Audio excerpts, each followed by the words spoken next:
ಆತ್ಮೀಯ H16 news ಅರ್ಥಾತ್ ಸೀತಾರಾಮ್ ನ್ಯೂಸದ ವೀಕ್ಷಕರೇ, ನಾನು ನಿಮ್ಮವ ಎಂ ಆಯುಧ ಮಲ್ಲಪ್ಪ ಜೊತೆವರು. ತಾವು ಈಗ ಸುದ್ದಿಗಳ ಲೋಕಕ್ಕೆ ಎಂಟ್ರಿ ಹೊಡಿತಾ ಇದ್ದೀರಿ. ಈ ಸುದ್ದಿಗಳನ್ನು ಪ್ರತಿಯೊಂದು ನೋಡೋ ಜೊತೆಗೆ ನಿಮ್ಮ ಅಭಿಪ್ರಾಯಗಳನ್ನು ಹಂಚ್ತಾ ಇರಿ. ಯಾಕಂದರೆ ಈ ಸುದ್ದಿಗಳು ನಿಮಗಾಗಿ, ನಿಮ್ಮ ಬದುಕಿಗಾಗಿ, ನಿಮ್ಮ ವೈಚಾರಿಕೆಗಾಗಿ, ನಿಮ್ಮ ತಿಳುವಳಿಕೆಗಾಗಿಯೂ ನಿಮಗೂ ಗೊತ್ತು.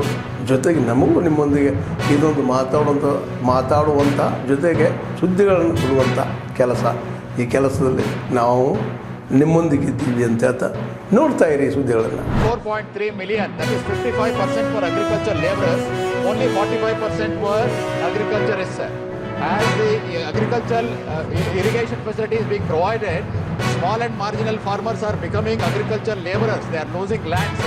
How do we take care of the interests of the agriculture laborers?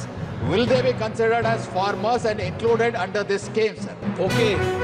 माननीय अध्यक्ष महोदय, प्रधानमंत्री किसान सम्मान निधि की योजना उन किसानों के जिनके पास लैंड होल्डिंग है, कितनी भी लैंड हो, जमीन उनके पास होना चाहिए, उनको इस योजना का लाभ मिलता है. अलग अलग तरह के जो कोऑपरेटिव सोसाइटी और शिक्षण संस्थान चलाते थे, कोई यूनिफाइड कार्यक्रम नहीं था देश में. यूनिफाइड कोर्सेज हो, इसलिए इस विश्वविद्यालय की जरूरत है. और एक विश्वविद्यालय जल्दी बने, इसके लिए इरमा को चुना गया, जिसका पहले ही कैंपस है. तो वहाँ पर करेंगे और सारे देश के मांग को देखते हुए सेक्टर में यहाँ पर प्रशिक्षण दिया जाएगा.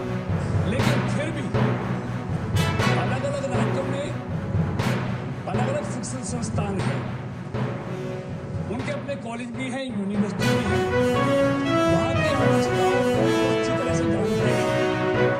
अगर वो इस यूनिवर्सिटी से एफिलिएशन लेना चाहेंगी तो इस यूनिवर्सिटी से वो एफिलिएशन बोलने के लिए तैयार भी किए हैं और आपको क्या क्या ठोकना है ठीक से ठोकेंगे. लेकिन सर, आप बहस आपस में करेंगे. आपसे उम्मीद करते हैं कि आप बातचीत को आपसे सरकार को ठोकेंगे, सरकार को ठोकेंगे. मैं आप please sir, please sir, no please go back to your seats. No, देखिए please.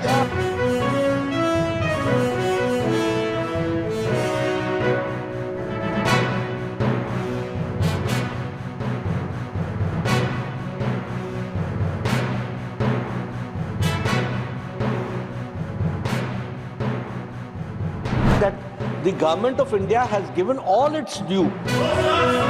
Please. No, not allowed. Please take your seats. We have given all its due.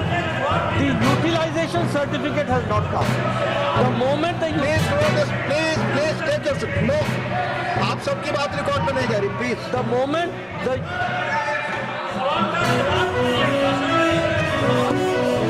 to the ASHA workers and to the state of Kerala accordingly. But at this point of time, our share has been given to Kerala. मैं आपको बताना चाहता हूं, आजादी के बाद north east में सभी प्रधानमंत्रियों की कुल मुलाकात 21 आसाम छोड़कर और नरेंद्र मोदी जी की अकेले की नॉर्थ ईस्ट की मुलाकातें 78. ये बताता है कि उत्तर पूर्व को कितना महत्व दिया गया. जब देश का प्रधानमंत्री वहां जाकर रात्रि निवास करता है तो अपने आप प्रशासन का ध्यान इसकी तरफ आता है. मैं कुछ आंकड़ों की तरफ भी आपका ध्यान दिलाना चाहता हूं. ये 10 साल में उत्तर पूर्व के विकास के लिए, नॉर्थ ईस्ट के विकास के लिए ढेर सारे न केवल प्रयास किए गए, बजटरी प्रोविजन को भी बढ़ाया. 14-15 की तुलना में 24-25 के बजट में 153% 150% की वृद्धि करने का काम हमने किया. उत्तर पूर्व की प्रकृति को समझते हुए राष्ट्रीय खाद्य तेल मिशन, एडिबल ऑयल के लिए वहां की कृषि को बदलना, राष्ट्रीय बांस मिशन, बाम्बू की खेती करना, ऑर्गेनिक एग्रीकल्चर का बढ़ावा, माजुली परियोजनाएं और ढेर सारे प्रकल्प उत्तर पूर्व की प्रकृति को समझते हुए किए। ಆದ್ಮೇಲೆ ಎಲ್ಲ ಸುದ್ದಿಗಳನ್ನು ನೋಡಿದ್ರಲ್ಲ, ಏನು ಅನಿಸ್ತು ನಿಮಗೆ? ಇದರಲ್ಲಿ ನಿಮ್ಗೆ ಲೈಕ್ ಆಗಿರ್ಬೋದು, ಡಿಸ್ಲೈಕು ಆಗಿರ್ಬೋದು, ಕಾಮೆಂಟ್ ಬೇಡಪ್ಪ ಅಂತೂ ಅನಿಸಿರ್ಬೋದು, ಕಾಮೆಂಟ್ ಮಾಡಬೇಕಪ್ಪ ಅನಿಸ್ಬೋದು, ಶೇರ್ ಮಾಡಬಾರ್ದಪ್ಪ ಅನಿಸಿರ್ಬೋದು, ಮಾಡಬೇಕು ಅನಿಸಿರ್ಬೋದು. ಏನಾದರೂ ಆಗಲಿ ಶೇರ್ ಮಾಡ್ತಾಯಿರಿ, ಈ ನ್ಯೂಸ್ಗಳನ್ನ ಹಂಚ್ತಾ ಇರಿ, ಜೊತೆಗೆ ಇದಕ್ಕೆ ಸಬ್ಸ್ಕ್ರೈಬ್ ಆಗ್ತಾಯಿರಿ ಅಂತ ಹೇಳ್ತಾ H16 ನ್ಯೂಸ್ ಅರ್ಥಾತ್ ಹೇ ಸೀತಾರಾಮ್, ಇದು ಸತ್ಯದ ಕೈಗಡಿ ವಂದನೆಗಳು.